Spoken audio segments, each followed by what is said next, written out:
All right, hey man, this is probably going to be one of the most Bush League videos you've ever seen, so don't share this. But basically, when you're taping a wrist, you want to have fingers spread, because that's going to open up your wrist as big as it'll get, so you don't get the tape too tight.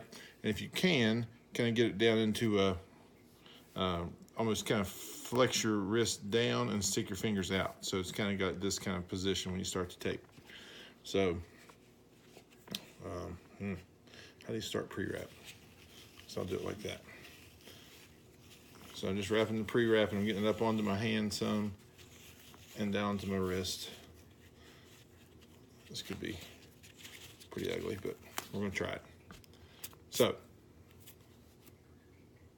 with my hand in the position I showed you, I'm gonna start the tape angling upward, and then right down, this is called your anatomic snuff box, that little gap where your thumb and wrist meet.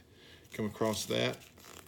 This tape is old and terrible, but basically they come up in an angle like this. So you're kind of moving up toward, and you can tape right onto your hand. It'll hold a little bit better. So I'll do another pass. So up onto your hand, onto your skin a little bit, around that snuff box, and angling back up to your hand. Hopefully you can do a better job in this, but that's the idea. So we're kind of angling up a little bit, you can see that way. And as you come down toward the lower part of the wrist, kind of keep that same angle, kind of moving upward.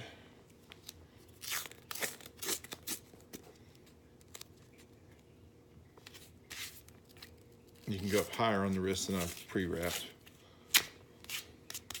And then if you really want to do it up nicely,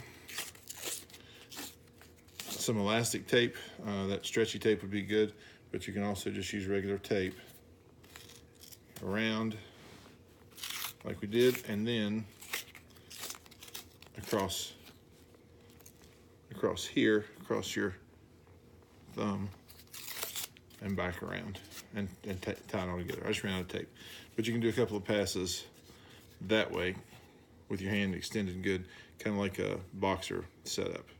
I don't know how useful this was, but you want to tape it up good and tight. I'd come about this far up on your wrist. I always remember keeping that hand open to keep your wrist muscles tense, to keep you from getting the tape too tight. But a couple of passes up through your hand, even with the elastic tape, is good. Make sure you've got good circulation. You pinch your fingers, and you see that see mine's red, and then I push it, and in a couple of seconds it turns from white back to red. That's called capillary refill. You want to make sure that that's intact before you start putting your brace on your glove. Last thing you want is for your hand to go numb in the middle of the game. But wish I had more tape. That's all I could find in my gym bag, but it kind of looks like that. I don't think you're gonna hurt yourself doing it that way. So anyhow, best of luck.